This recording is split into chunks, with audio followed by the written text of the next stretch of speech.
మనకి మదనపల్లిలో మండే పాప మిస్ అయింది. ఆ తర్వాత మండే ఈవినింగ్ 4 గంటల ప్రాంతంలో పాప మిస్ అయింది. నీరుగట్టువారిపల్లి అని మదనపల్లి అవుట్స్కట్స్ లో సబర్బ్ ఉంటది. అక్కడ వీళ్ళు ఉంటారు పేరెంట్స్, వాళ్ళకి 2 కూతుర్లు.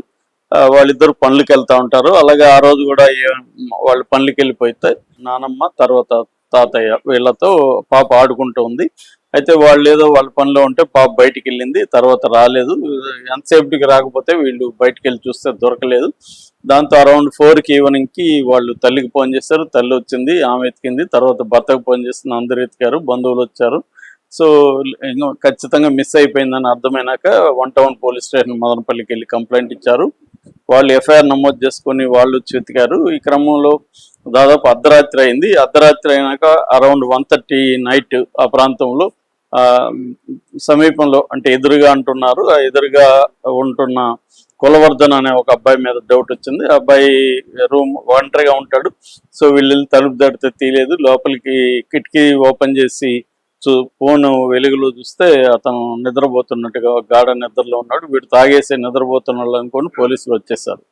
తర్వాత మళ్ళీ మార్నింగ్ ఎతికారు. మార్నింగ్ ఎతికే క్రమంలో మళ్ళీ వాడి దగ్గరికి వెళ్తే వాడు లోపల నుంచి తలుపు తీసి వీళ్ళని నెట్టేసుకొని వెళ్ళిపోయాడని ఒక వర్షన్ అనిపిస్తుంది. ఏదేమైనా పాప డ్రమ్ములో దొరికింది.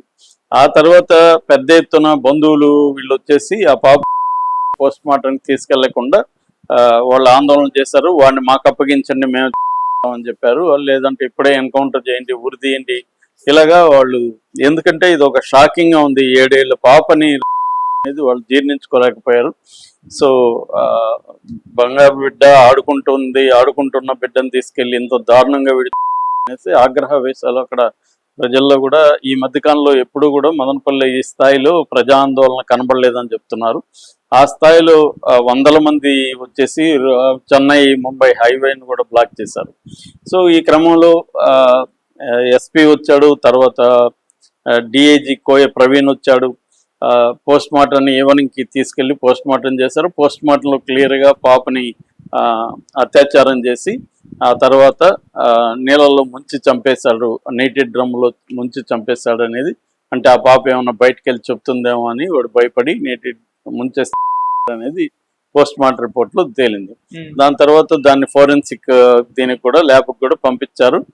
సో సైంటిఫిక్ గా ఇన్వెస్టిగేషన్ అనేది జరుగుతుంది.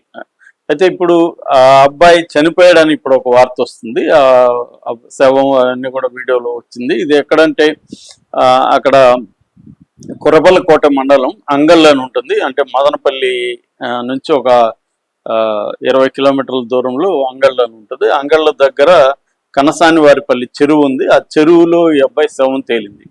ఇప్పుడు ఇది అందరికీ అనుమానం ఉంది, ఇది పోలీసులే చంపేశారని. ఎందుకంటే ఆల్రెడీ పోలీసులు ఎన్కౌంటర్ చేయబోతున్నారనే వార్త కూడా వైరల్ అయింది. ఈ అబ్బాయిని పట్టుకున్నారు, ఎన్కౌంటర్ చేయబోతున్నాడు. అంటే మనకి ప్యాటర్న్ చూసుకున్నప్పుడు ఇలాగా చిన్నపిల్లల్ని సంఘటనలు జరిగినప్పుడు చాలా సార్లు వాళ్ళని ఎన్కౌంటర్లు చేసేయడం అనేది మనం చాలా సార్లు హైదరాబాద్ లో కూడా చూసాం. ఫస్ట్ రాజశేఖర రెడ్డి పీరియడ్ లో ఒక ముగ్గురిని చంపారు. తర్వాత సజ్జనార్ ఆధ్వర్యంలో ఒక అమ్మాయిని చంపినప్పుడు ముగ్గురిని చంపేశారు. ఈ మధ్య కూడా ఆంధ్రప్రదేశ్ లో కూడా ఒక వ్యక్తిని తీసుకెళ్తుంటే అతను చెరువులో దూకి చనిపోయినాడని ఒక వార్త వచ్చింది. ఇలాగే ఏంటంటే ప్రజల్లో పెద్ద ఎత్తున డిమాండ్ వచ్చినప్పుడు, లేకపోతే అది పొలిటికల్ గా తమకి మైలేజ్ వస్తుందని ప్రభుత్వాలు అనుకున్నప్పుడు, ప్రతిపక్షాలు పెద్ద ఎత్తున దీన్ని ఇష్యూ చేస్తున్నప్పుడు వన్ ఇష్యూ ఉండదు, ప్రతిపక్షాలు నోరు మూయించవచ్చు, ప్రజలు కూడా ఆనందిస్తారు అన్న ఒక యాంగిల్లో ఈ మధ్యకాలంలో ప్రభుత్వాలు ఏం చేస్తున్నాయంటే నిందితులను చంపేయడం జరుగుతుంది. ఇక్కడ ప్రధానమైన విషయం ఏమంటే, ఇలాగా జరిగినప్పుడు ఆ నిందితులు అందరూ కూడా పేదవాళ్ళుగా ఉండడము, లేకపోతే పెద్ద వాళ్ళకి ఎటువంటి పలుకుబడి కానీ డబ్బు కానీ లేని వాళ్ళే మనకు కనబడుతుంటారు. రిచ్ అండ్ పవర్ఫుల్ వాళ్ళని ఎన్కౌంటర్ చేయరు. రిచ్ అండ్ పవర్ఫుల్ ఇలాగా సందర్భాలు చాలా ఉన్నాయి. వాళ్ళనేమో లీగల్ గా డీల్ చేస్తారు, వాళ్ళు కోర్టులు కూడా ఆగమేఘాల మీద బెయిల్ ఇస్తూ ఉంటారు. కోర్టులు కూడా త్వరగా వాళ్ళకి రియాక్ట్ అవుతుంటాయి. పోలీసులు కూడా చాలా సిస్టమేటిక్ గా ఇది చేస్తున్నట్టుగానే కనబడుతుంది తప్ప అలాంటి వాళ్ళని చంపిన సంఘటనలు మనం ఈ మధ్యకాలంలో ఎప్పుడు కూడా చూడలేదు. అంటే ఒక రిచ్ పలుకుబడి పొలిటీషియన్స్ పిల్లలు ఇలాంటి వాళ్ళు అనేక కృత్యాలకు పాల్పడుతున్నారు. వాళ్ళని చంపడం అనేది జరగదు.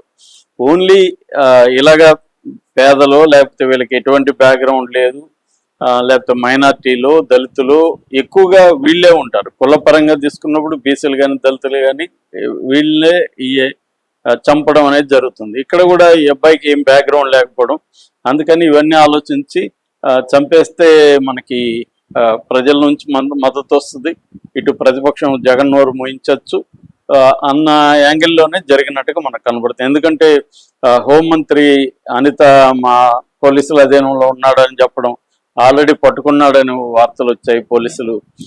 అతన్ని పట్టుకోకపోవడం కూడా ఏమీ లేదు, అంత ఇదేమి కూడా కాదు అతను. సో అలాంటి అతన్ని తీసుకెళ్ళి అక్కడ నీళ్ళలో ముంచి చంపేసి, అంటే ఎన్కౌంటర్ అంటే గన్తో కాల్చడం అది కాకుండా ఈ మధ్య కాలంలో అవి జరుగుతున్నాయి. ఎన్కౌంటర్ అంటే ఏమవుతుంది, కమిషన్లు వేస్తున్నారు. కమిషన్లు వేసి మనకు సజ్జనారు వీళ్ళ దీన్ని జరిగినప్పుడు కూడా కమిషన్ చాలా తీవ్రంగా దాని మీద రియాక్ట్ అయింది. ఇప్పుడు ఆత్మహత్య అన్నాం అనుకో, దానికి పెద్ద కమిషన్ వేసినా దాని మీద ఏమి బుల్లెట్ వూండ్స్ ఉండవు, అవన్నీ ఉండవు. బుల్లెట్ వూండ్స్ అవి ఉంటే ప్రూవ్ చేసుకోవాలి. అంటే డిఫెన్స్లో మేము ఎందుకు చేయాల్సి వచ్చింది ఎన్కౌంటర్ అనేది ప్రూవ్ చేసుకోవాలి. ఇక్కడ ఏమంటే అతని చేసుకున్నాడు అని చెప్పచ్చు. ఆ మధ్య కూడా ఒక వ్యక్తి రైల్ ట్రాక్ మీద చేసుకున్నాడు అని చెప్పారు. అంటే ఈ మధ్య కాలంలో పోలీసుల మెథడ్స్, గవర్నమెంట్ మెథడ్స్ మారాయి. ఎందుకు ఈ న్యాయ వ్యవస్థ వచ్చి మళ్ళీ కమిషన్లు ఇవన్నీ గొడవ ఎందుకు?